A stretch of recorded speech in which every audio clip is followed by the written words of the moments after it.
All right. So, hello again, everybody. We are back into it for complex differential geometry. Before we start, does anybody have any questions about what we did so far? Um,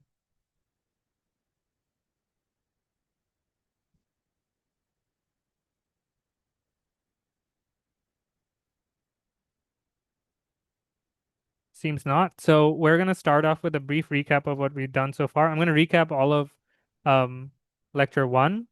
So both of the sessions we had, and it'll be more brief than what we did, the last few recaps. So we started off with topological uh, manifolds.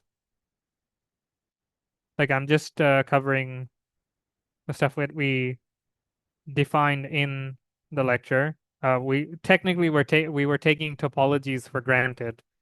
That was just revision. Um, and then from there, we um, we built up smooth manifolds. So smooth manifolds are also their long name is C infinity differentiable manifolds, but you won't catch me dead trying to write that again. So so we've got smooth manifolds, and from smooth manifolds, we um, then went on to define two different spaces on smooth manifolds.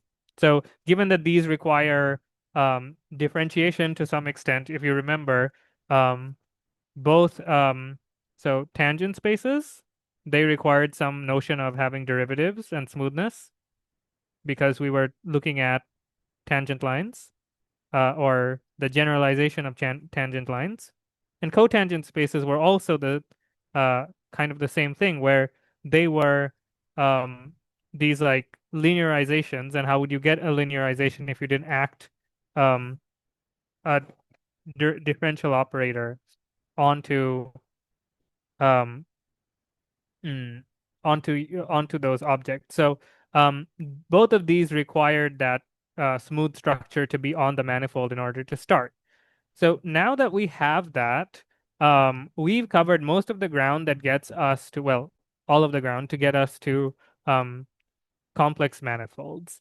And um, so, I mean, tangent spaces and cotangent spaces, those are going to be useful, but mainly it's this that we're going to like jump off of to get to complex manifolds.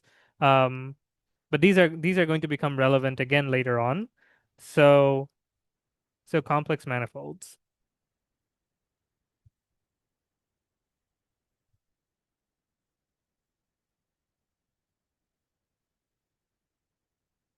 Um,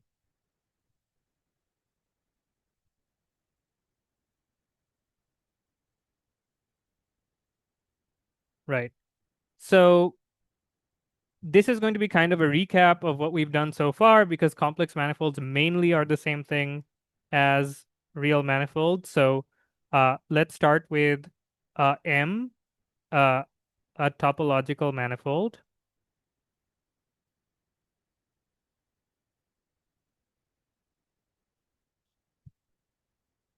So what we said is that number one, it has the Hausdorff property. Hausdorff property, which means that points can be separated.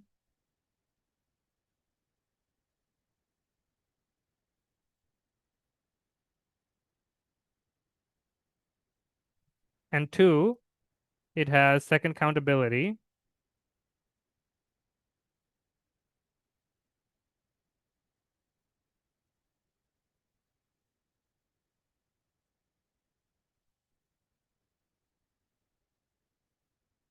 So this means that we're guaranteed to have a countable basis set.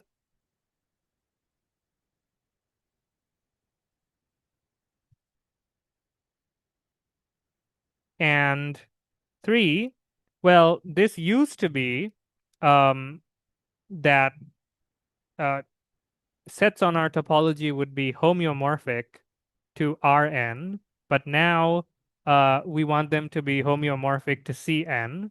So locally Euclidean, but here Euclidean means CM.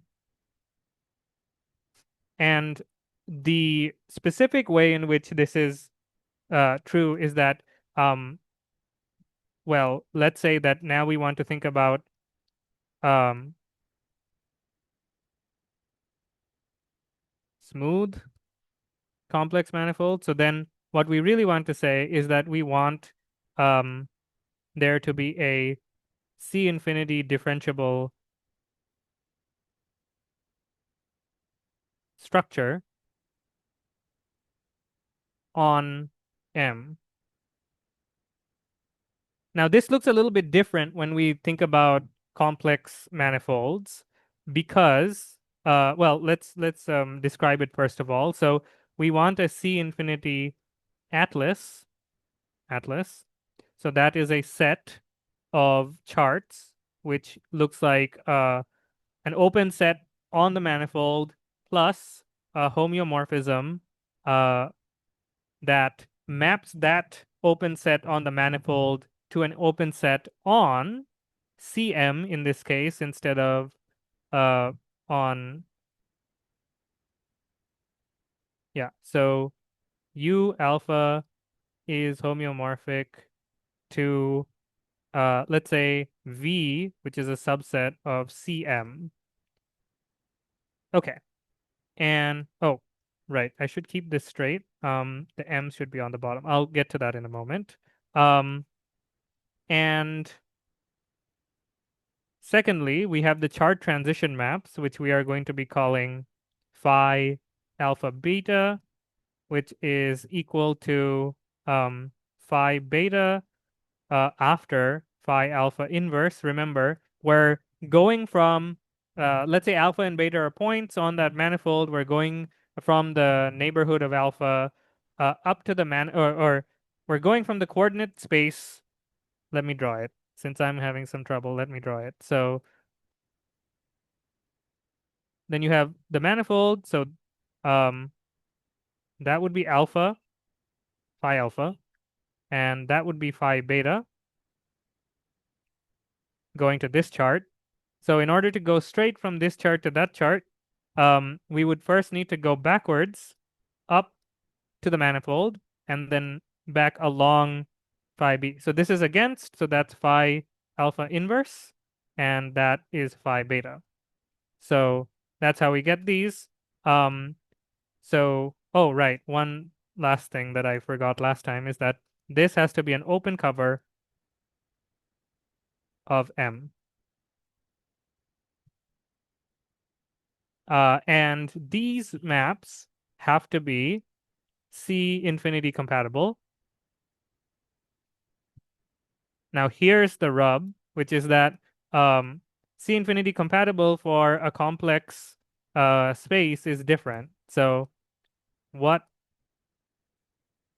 does this mean for C or CM? By the way, this map goes from, give me 1 second, um, scrolling back up to, yeah. So this is a map that goes from CM to CM. One of these CMs is this chart, and the other CM is this chart, where M is the dimension of the manifold.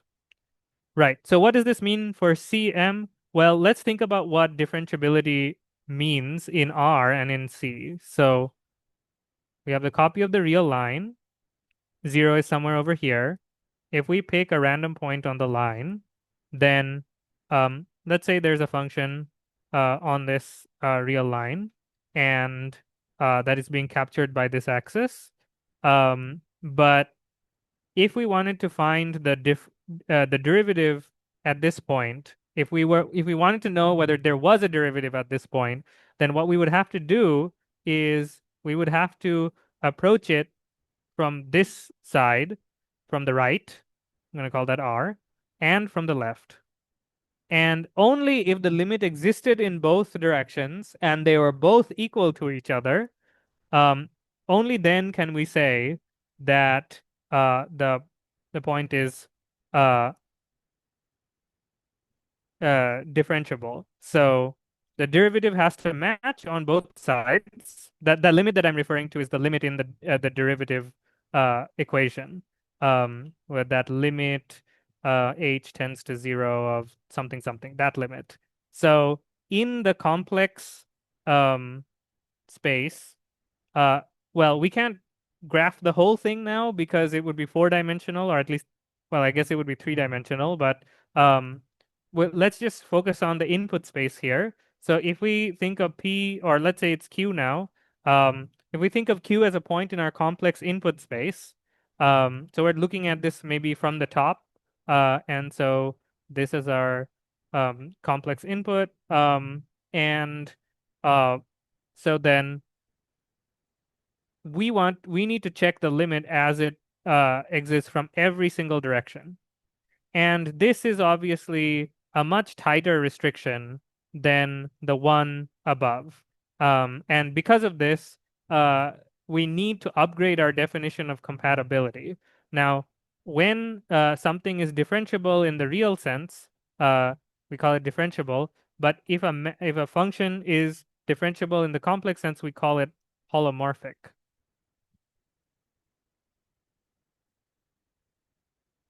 So we want to look at this thing called a holomorphic function.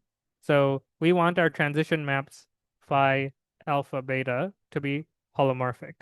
Um, and you could think of like just to kind of illustrate the point a little bit. You could think of, if you've ever graphed like complex functions, you've probably seen things like this happening in certain axes where you'll have these like where it's going down on this side. This is kind of like if you were to take a slice of this along one axis, you would get um, you would get that classic like asymptotic pattern where there isn't any limit at a certain point. But because um, you can like kind of move around this, it's a little harder to tell that this is actually supposed to be a non-differentiable point. Because it seems like, okay, well, they're kind of connected to each other. It seems like it could be possible, but no, there is actually along this one point, there is actually a singularity. So, and it doesn't necessarily have to be a singularity. They could be connected as long as there's this like sharp um, point around here, right? This point is also non differentiable because like on this side the slope looks like this, and on that side the slope looks like that. And if you took it in various different directions, it would come out in different ways. So this is another non-differentiable point, right? But the point is that we went from two directions that we had to care about to infinite directions that we have to care about, all 360 degrees. And that's what makes it a lot more restrictive of a condition. So what makes a function holomorphic? Well, we're not going to get into it. This is a result from complex analysis. But so holomorphic, holomorphic implies that one, okay, so let's say that Z is our complex coordinate and Z is equal to X plus IY, where where X and Y are both real numbers. And let's say that F is our function that whose holomorphicity we want to check. So then F of Z, which we can say that that's equal to F of X, Y. And we'll always be able to decompose this as some pair of functions G, X, Y plus I into H, X, Y. Okay, but what we're not guaranteed is that partial F, partial X, and partial F, partial Y must exist. That's condition number one. And condition number two is that partial G, so this G here, partial G, partial X must be equal to plus partial h partial y. Let me just check that I'm getting the signs on that correct because I never get these right. Okay. And oh well, in general, these could be, yeah, I'm looking at the notes. These could in general be coordinates. So there could be right? There could be multiple of these coordinates. So then that would look like that. Oh, in fact, I shouldn't be using I. I'm going to be using J as an index. Um,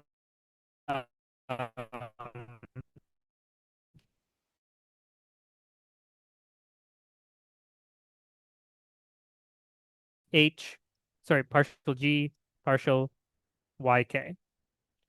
These are called the Cauchy-Riemann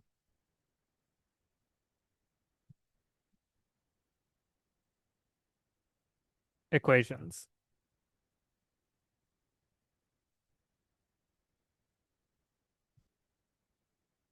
So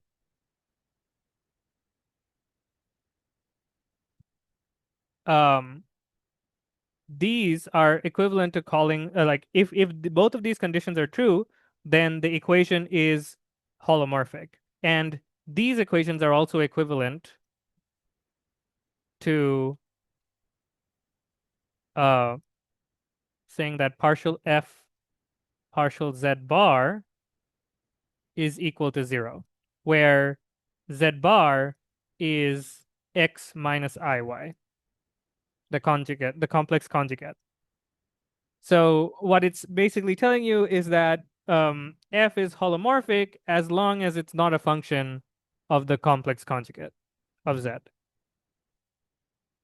And this, it's actually one condition, but in order for condition 2 to be true, condition 1 definitely has to be true. If condition 1 isn't true, then the partial derivatives don't make any sense. Because partial f partial xk can be broken down into partial g partial xk and partial h partial xk and so forth. So that's what it means for a function to be holomorphic. So right. So that's what it means for something to be a complex manifold. So we have coming back to what a complex manifold is, it's the same thing as in the real case. So that's why we did all that with the real case where we had the we explained how it works in the real cases because it's almost the same. So might as well talk about the real case first. So Hausdorff property, exactly the same. We have second countability, exactly the same. Locally Euclidean, now we go from Rn to Cm.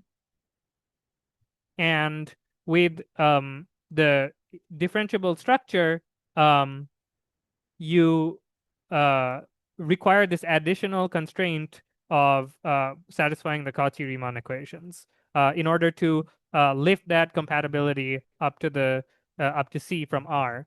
So right, um, yeah. So oh, in fact, we're not exactly done yet because we haven't extended. Um, yeah, we're a little bit short actually. I forgot to clarify a certain point or extend a certain point here.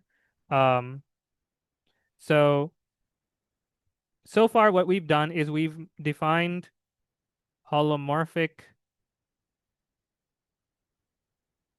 functions on C. So so far the kind of holomorphic functions that we looked at were of this form. F goes from Cm to C. But we need to extend this because we need phi alpha, sorry, phi alpha and phi beta to also be holomorphic. So um and also phi alpha beta as like so that phi alpha beta is holomorphic. Um, but these work on the manifold, right? So they take phi alpha is a function that goes from the manifold and takes you to Cm, right? And so we again use that idea of lifting to lift from um, holomorphic functions on C. So holomorphic functions on C is something that we knew about already. Think like, okay, we're doing complex differential geometry. Pre-complex differential geometry, we also already knew about holomorphic functions on C. We're just recapping that idea. What we don't know about is holomorphic functions on M. So the way we do this is um, let's say that X is a smooth complex manifold and Y is a smooth complex manifold. So then um, we can have a holomorphic function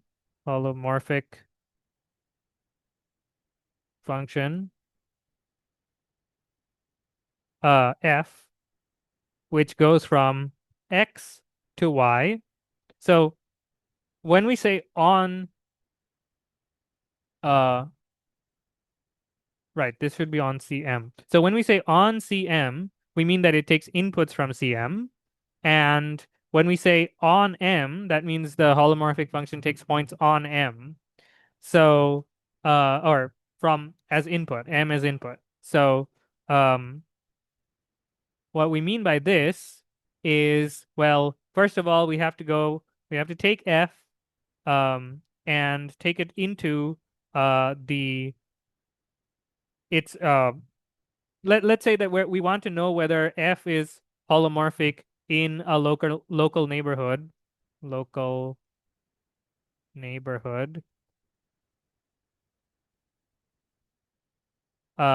U alpha, which has like homeomorphism phi alpha. So then phi alpha after F of P would be an element of the manifold X.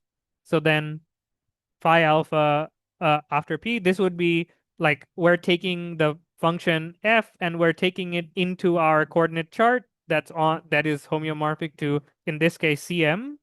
And so then if we take the coordinate function, then we get something called Fi of P. So that you can think of that as the coordinatized version of the function on um, uh, like in the coordinate chart. So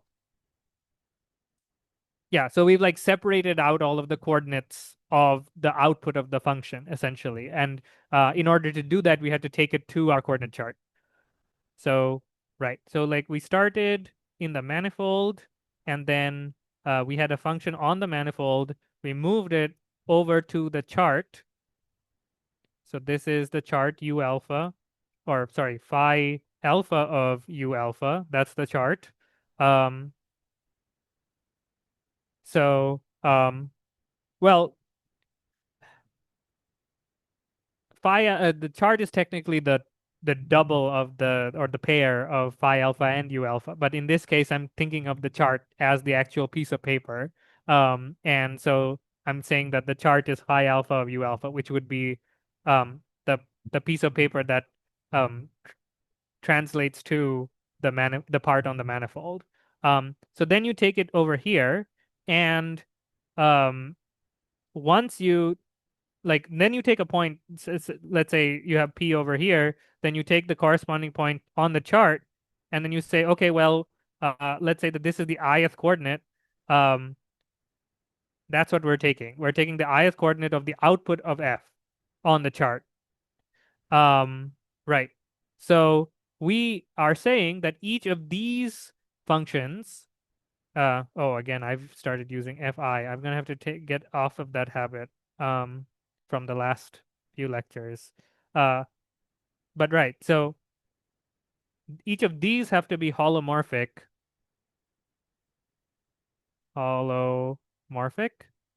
on CM. But we already know what holomorphic on CM means. So again, we're lifting the definition in order to make the next definition.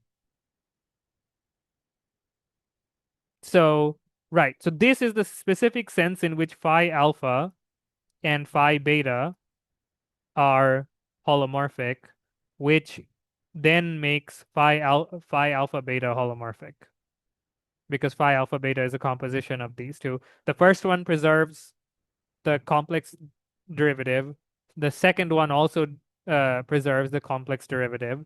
That means that together they also preserve the complex derivative, right? So it has that chaining property. If a function is um, if a function is CR differentiable on one chart, that CR differentiability gets preserved while it's going to the manifold now, and this is the sense in which that is the case. And then when yeah, so in this case, you could say that X is M and Y is CM. Did I put it above? Yeah, I put it above again. I'm gonna have to come back and explain that at one point. So yeah, we go from M to CM, and then if we merge those together, then or you could even just think of M being replaced by CM. That's the specific sense in which um, this transition map phi alpha beta would also have to be holomorphic. And I think that they would be equivalent to each other. So I keep making this illusion. Let me just explain it before I forget to explain it. It's in the notes, so that's why you can go back and read this. But in the book Chernchen and Lamb, they make this distinction that uh, there are these things called there are real dimensions and there are complex dimensions. And because we're going to go back and forth between real dimensions and complex dimensions, especially in lecture 2, we're going to do that because we're going to, after we define complex manifolds, we're going to talk about complex vector spaces, how you can create them from real vector spaces. So we're going to be talking about real and complex dimensional things a lot. Um, so when I put so this is specifically for a space. This is not for vectors. For vectors, they mean different things. For vectors, up means they're contravariant and down means they're covariant. But in terms of spaces, up means that this is a real dimension and down means that this is a complex dimension.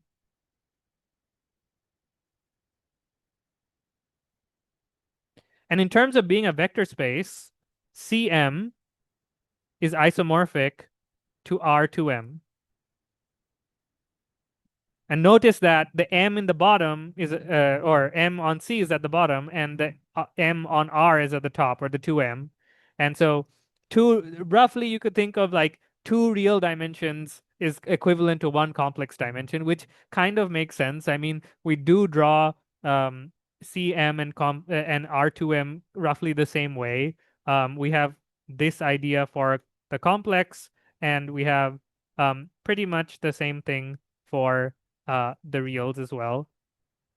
And as vector spaces, they're isomorphic to each other. Okay. So in fact, I'm going to double check this, but I think two vector spaces are isomorphic. Finite dimensional vector spaces are isomorphic as long as they have the same dimension. But given that these are complex dimensions and real dimensions, I don't know if that's as straightforward. There's a question? No, there was no question. Okay. I have this notification. Oh. Oh, what is true? Oh, the vector spaces? Yeah, I mean, the statement about vector spaces is true, but I just wanted to maybe just mention here that Yeah. like, I mean, there's more structure when you bring in like the complex structure in, and that's why like even though they're isomorphic as vector spaces, Yeah. the complex manifold there's more structure, which I'm Yeah. sure Yeah. Yeah. you'll talk about at some point. Yeah. So Yeah. So, but we're going to use this idea that CM is isomorphic to R2M to drive some of the points in the latter half of this. Okay, so right, holomorphic maps. One note, I think I talked about this already last time, but let me make a small note of it again because it's at this part of the notes. In complex differential geometry, um, I guess it used to be the case, and some authors still do this. They differentiate the words map and function. Functions have the output space of being going to C in this case, or like whatever the field is. So F could be C or R, and maps have the connotation of being structure preserving. So if they go from a manifold, they go to another manifold. Um, and like this could be, a homeomorphism. This could be a homomorphism of groups. So what they're talking about with maps is like structure preserving maps. Structure, did not give myself enough space here, preserving maps. We're not going to do that. I think the more modern way of thinking about it is, and these are actually like the same term. Like these mean the same thing. So in the notes, you'll see me refer to things as maps and functions um, interchangeably, and we're not going to distinguish them. The way we're going to distinguish maps is by explicitly talking about what their input space and output space is, or their domain and codomain. Um, and that will unambiguously tell you what the function is about. Yeah, so in case you were ever confused whether there was a difference between these, there isn't. It's just a convention. And so it's important if you are reading some old complex or differential geometry literature, you might find that they're not telling you what the domain is, or sorry, the codomain is. And then you have to remember that like, oh, they're probably using that convention. Okay. So now that we've looked at what a complex manifold is, let's look at some examples of complex manifolds. Now, we could, of course, go through all the rigmarole of defining what the charts and how you map it, how it counts as a complex manifold. A completely rigorous treatment would probably do that. Oh, this is an example of a complex manifold. You don't just have to trust me. Yeah, I'll show you that does indeed satisfy. But we're not going to do that in the interest of time. And you can read into it further. It's in the book, and you'll find it online as well if you look it up. But I just want you to introduce you to some of these complex manifolds, and I'll motivate why they might be complex manifolds, but we won't get into the proofs. Um, First one is just CM. CM itself is a complex manifold, and that's because it's homeomorphic to itself. Um, and this is pretty simple to show. The part that I didn't know was that apparently C1, our good friend, is called the Gauss complex plane. I don't know what Gauss had to do with the complex plane, but it's called the Gauss complex plane. I used to be referring to this space as the complex Euclidean space. Uh, but apparently it has a name. Okay. It is the complex Euclidean space, but it has a proper name. Okay. So the next one is interesting because I made an allusion to this space in the last lecture um, when we were talking about CPM. So when we were talking about stereographic projection, what we were actually alluding to is CPM, or in that case, CP1. So if you remember, um, we were looking at this sphere, our favorite space, our favorite topological space, um, and we were trying to chart out the sphere. we were starting with a chart that worked, and we were trying to grow it out. And once we grew it out, we found that we got stuck at the North Pole, right? We called this point N. We couldn't attach it because um, once you attached the North Pole, the chart no longer was homeomorphic to R, Rn. Well, R2 in this case. Sorry, yeah, R2. Um,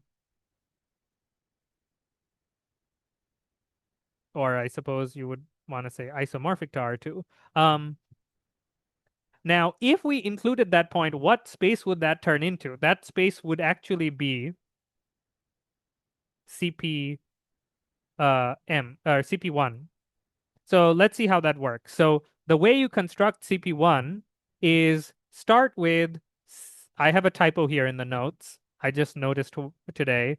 You start with CM plus 1 minus the origin. And you minus the origin because of the way that we're doing this. It gets in the way of the construction. That's why we're subtracting the origin point from it. But what we do is we introduce this equivalence relation where we say that I'm going to put a little arrow on top of z. This is not a vector in the traditional sense. I'm using this arrow to just mean, think of this as z0 to zm. And this is equal to lambda into z. So what does this mean? Well, if we have to talk about this in CM plus 1, which means that we have to talk about this in C2. And C2 is very hard to visualize because it's in 4 dimensions. So I'm going to give you just like a lower dimensional analog of it. What this would amount to is, and I'm going to erase this part in the middle. So this is CM plus 1 minus 0, where we're going to be pretending that this is CM plus 1 minus 0. And you choose a certain direction, and these rays are going to go out in every direction. And what we're saying is that every point on this line is actually the same point.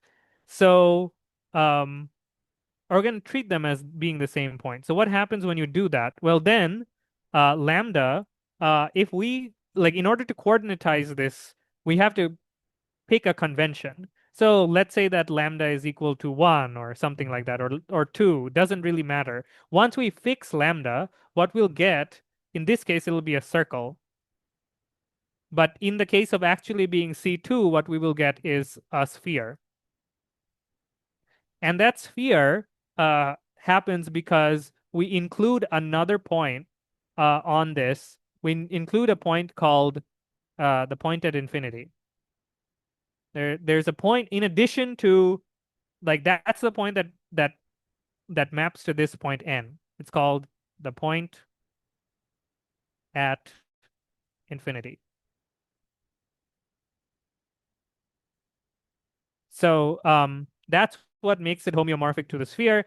We remove that hole from the space. There would be a little hole over here that fit only one point. And in that picture where we were saying that, okay, well, these equators, the equator and each of the latitudes would map onto bigger and bigger circles. Well, as you go to the North Pole, these circles would become infinitely large, right? And by the time you got to the North Pole, you would have to include infinity. So if we take CM and then add like this point that we call the point at infinity. I don't know how you write it out, but I'm just going to use this symbol for it. If you include the point at infinity, then you get CP1. And it's called the real projective space because of that relation with the stereographic projection and all that.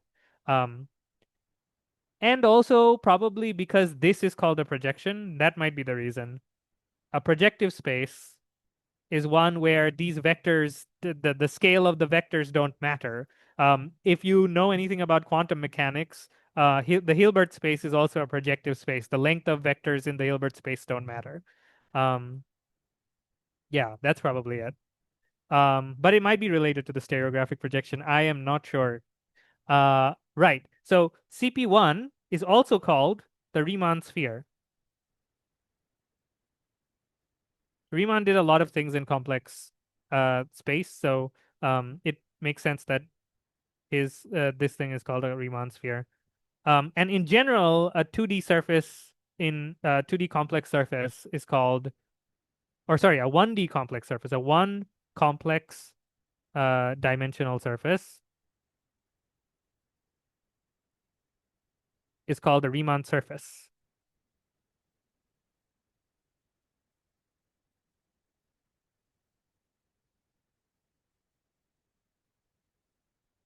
Okay. And you can, I know I said I wasn't going to get into like the charts and everything, but in CM+1, you can form uh, basically you take m+1 of these charts, and they all correspond to taking all of CM+1 minus this guy, but you leave one hyperplane that corresponds to Zj equals 0. So if you think about what happens when we take xi equals 0 in the 2D space, well, or let's say 3D space because that makes it more apparent what we're talking about. So let's say this is 3D space, X, Y, Z. That might be left-handed or right-handed. I don't remember. But let's say that we say that X is equal to 0. Well, if X is equal to 0, then we're constrained to points along this plane. Notice that in 3D space, it's a 2D plane, right? So here, where Zj is equal to 0, this is what's called a hyperplane. Hyperplane. A hyperplane is a generalization of this kind of, in 3D space, it would be a 2D plane. A hyperplane is an m-1 dimensional space, a subspace. And it could be along the coordinate axes. In this case, it's along the coordinate axes. In general, it doesn't have to be along the coordinate axes. It could be um, at a slant like that. But generally an m-1 dimensional space. So these are coordinate aligned m-1 dimensional space. And every single of the m+1 coordinate aligned planes. So those are discluded. Those are, we're saying that disclude this subspace. So if we disclude that subspace and we glue all of the rest of it together, then we get a bunch of open sets that all cover M and are all CR compatible with each other. That's the idea here. So you can think that like one of them is missing this blue hyperplane, one of them is missing this yellow hyperplane, and then one of them, let me draw a new color, is missing this magenta hyperplane, right? Something like that. Oops. Okay. Zoomed out into infinity in our complex projective space. Okay. I'm going to skip hyperquadrics because they're not very illustrative. They're there. You can read them in the notes. It's pretty self-explanatory. So let's go to these two, the complex torus. Um, the complex torus is really interesting. It took me a little while to figure out what they were saying here. Complex torus. And this is one of those spaces that to me seems like people would have a difficult time visualizing it, even though it's been constructed completely geometrically. So imagine that you had a generic lattice. So a lattice is an evenly spaced array of points. So they're saying take this set of n alpha v alpha, where n alpha is an element of z, which means the n alphas have to all be integers. So in this case, we alpha is equal to, or is an element of 1 and 2. So because we're working in 2 dimensions, and so we have two lattice vectors, these are called. they could be basis vectors. They don't have to be.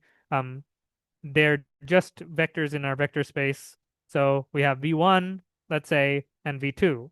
Um, so v1 and v2 produce our lattice vectors. And basically what they're saying is we add this equivalence relation. We add this equivalence relation where, okay, so here's one space where um, we're thinking of CM as R2M. This is one of those places where that's how we're making this visualization.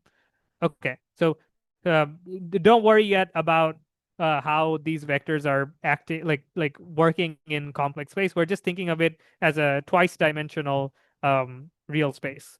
Right. So uh, they're telling us to identify a specific type of point. So I want to draw attention to this cell and see that this cell tends to repeat in this structure.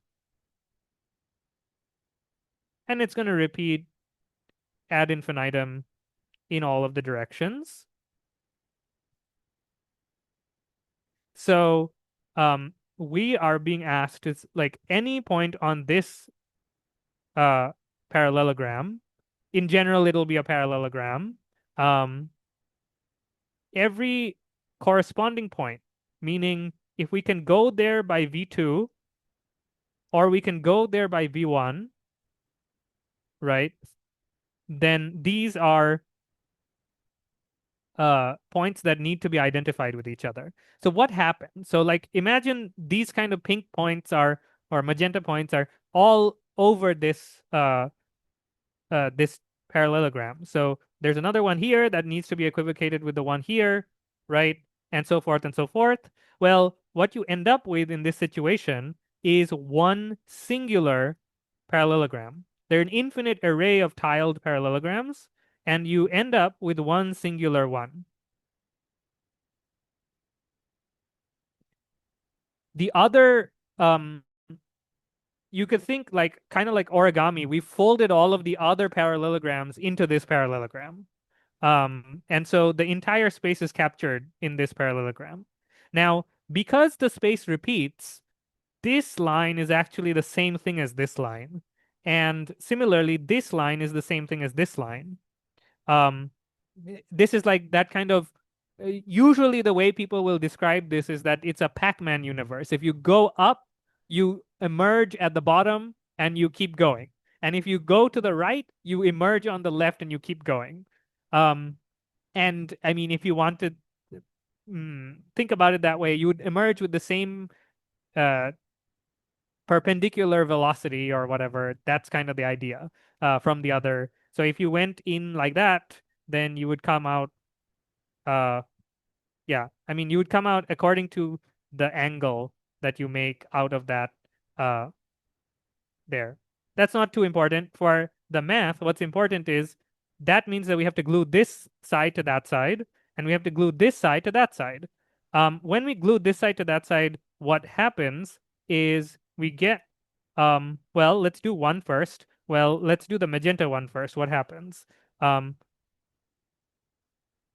So if we do the magenta one first, what happens is that coils in on itself, right? We have to coil it in on itself in order to glue it. You could do this in real life. You can print out a parallelogram, or you can cut out a parallelogram and try to do this by yourself. So here we have these are the I'll color these blue. So these are the blue lines. They have not been glued yet, but this magenta line has already been glued. Now the magenta line is one line because we've glued the two sides together. And now it's a cylinder. And now I think you can see what's going to happen if we linked up all the blue points that are the same point.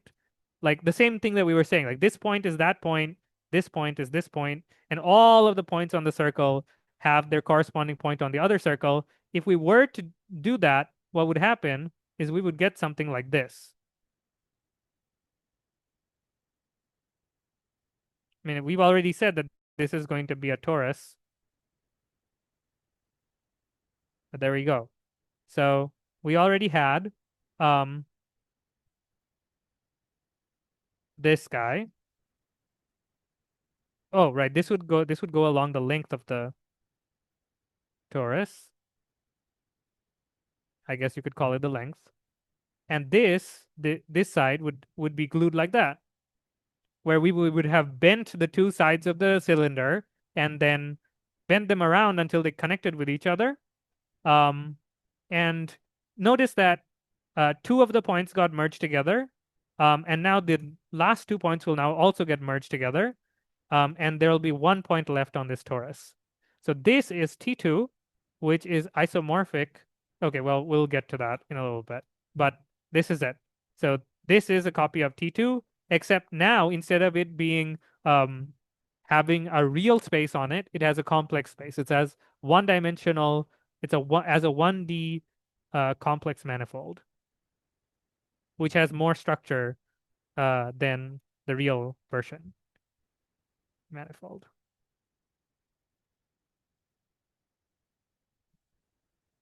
Okay, so that's the complex torus. And topologically, it's isomorphic to the real torus, or homeomorphic to the real torus.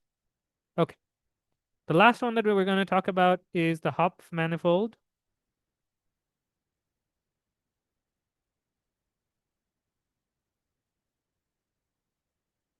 The Hopf manifold, and you can, okay, by the way, you can do this in any dimension. This is the one that we can visualize in 2 dimensions, but like this gluing procedure works in higher dimensions and produces higher dimensional like objects or manifolds in the family of the torus. So T3, T4, T5, and so forth. I don't know if the odd dimensional ones exist, um, but definitely the even dimensional ones. Odd dimensional spheres exist, but I'm not sure that odd dimensional tori exist. Okay, so Hopf manifolds, how do we get Hopf manifolds? So we start with a transformation alpha. Um, Give me a moment. I'm gonna move some things on my other screen. Okay, so we have this transformation alpha that goes from the uh, complex m-dimensional space without the origin to the same thing, complex m-dimensional space, save the origin.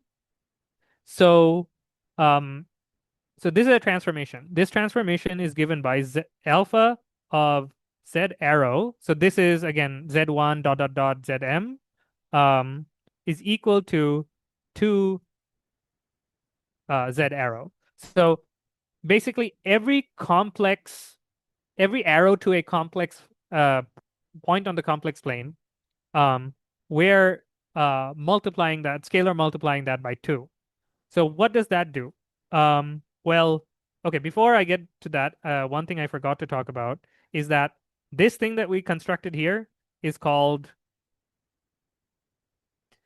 the fundamental domain, which is a very, very important sounding word. But all it means is that it's the repeating unit of this isomorphism, or sorry, this equivalence relation that we applied. So we're going to construct another fundamental domain now, but this one is going to be a little bit more tricky to construct. It's going to be harder to visualize this one because now the domains are not the same shape anymore. Here, the domains were all, the repeating tiles were all the same size. They were all the same parallelogram, just translated. But here, they're not going to be. So let me again remove the origin. So here you got X and you got Y, or you could say IY if you'd like. And uh, so let's put a point at 1 and a point at 2. And so let's look at all of the points that are unit distance from the complex origin, or where the complex origin was. And let's look at all of the points that are twice that distance away. This is much less of a circle than the other one. Um, Let me fix that. Yeah. Um, so imagine that we had an arrow that pointed to a point, then we would expect this arrow to get, I'm just going to draw it a little bit displaced so that it can be seen. Um, right. So then it would get mapped to this point. And so what would happen is every point along this line, right? Every point along this line, or sorry, every point here would get mapped to some point here. Um, would it?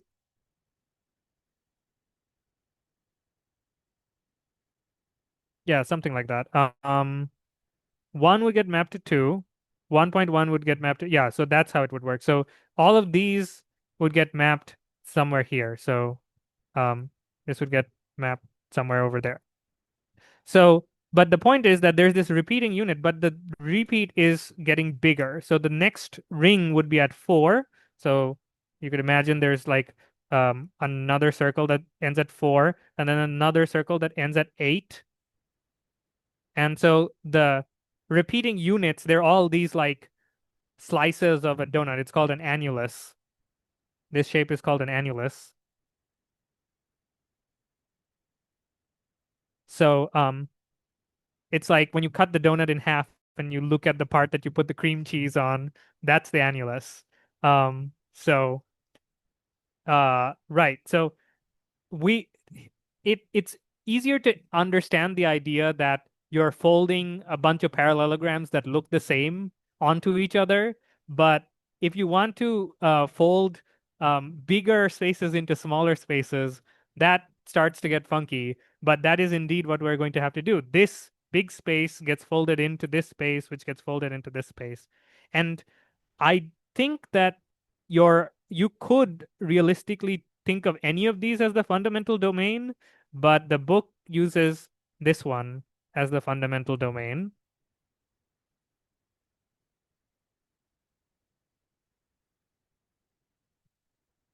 So this is what we're going to be considering the fundamental domain.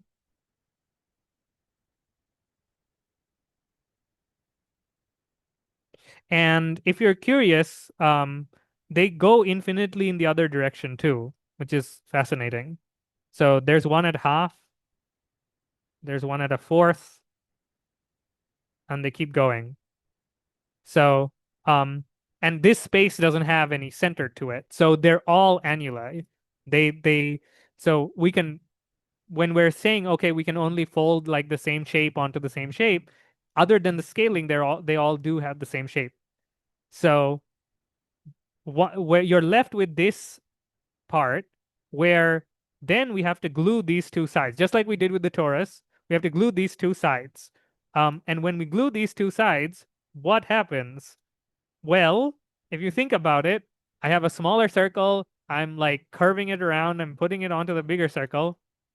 Oh no, we've gotten another torus. How could this be?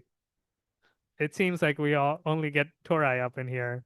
So one of these is the smaller side and the other one is the bigger side. So they're coming around like like that if I put these arrows in the same places. So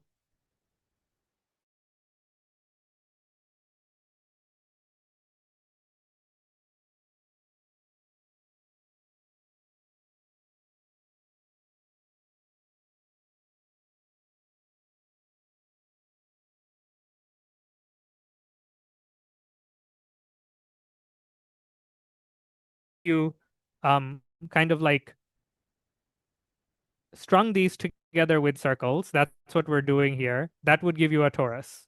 So that's essentially, I mean, you can see it here too, where we have this pink circle and a blue circle that's kind of being dragged along that.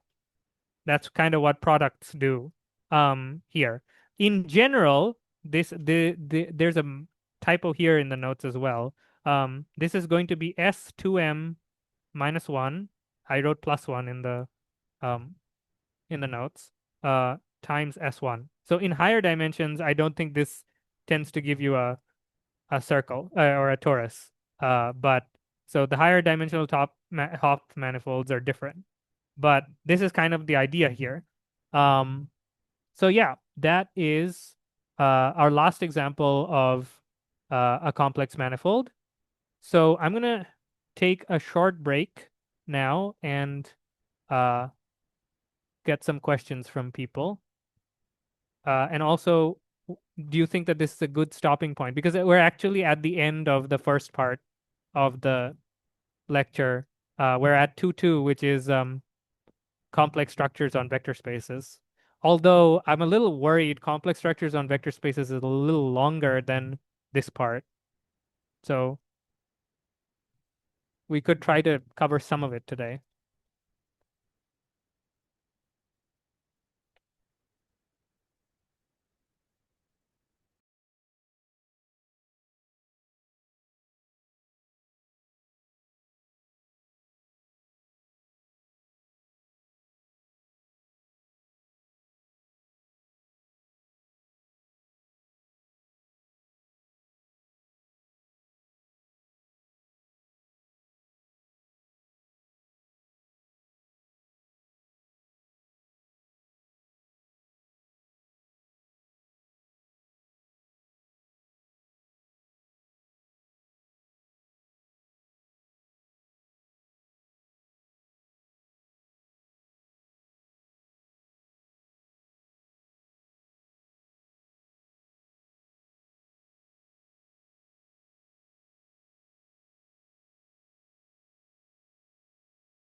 Sorry, I was muted.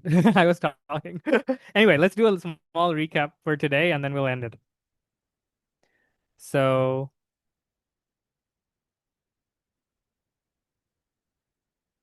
right. So what we did today is one, we defined what a complex manifold is.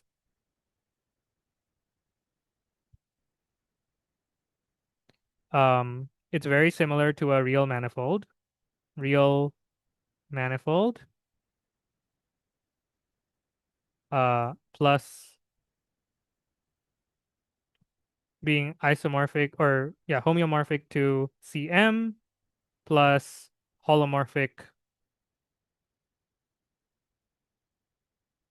uh, maps. And in order to understand what a holomorphic map was, we looked at the Cauchy-Riemann equations.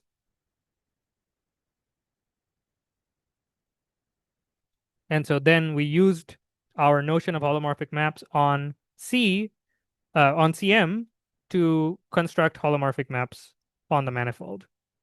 So then we looked at examples of complex manifolds.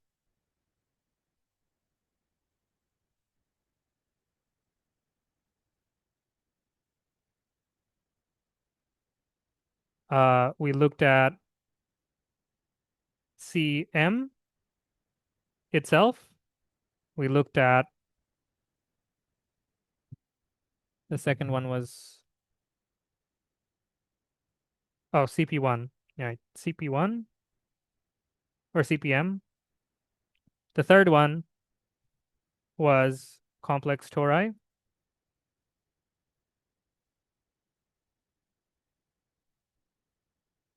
The fourth one was the Hopf manifolds.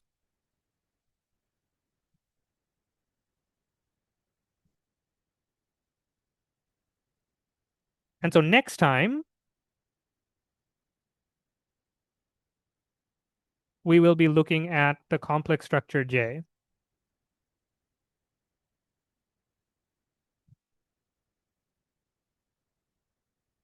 Which is a map between a vector space and itself.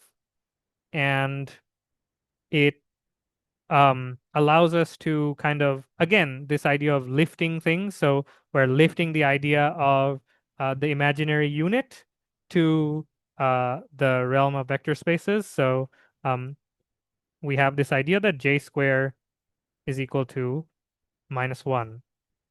Applying J 2 times is the same thing as applying the negative of the identity map. So we'll look into what that means and how that turns a real vector space into a complex vector space. All right then, that's it.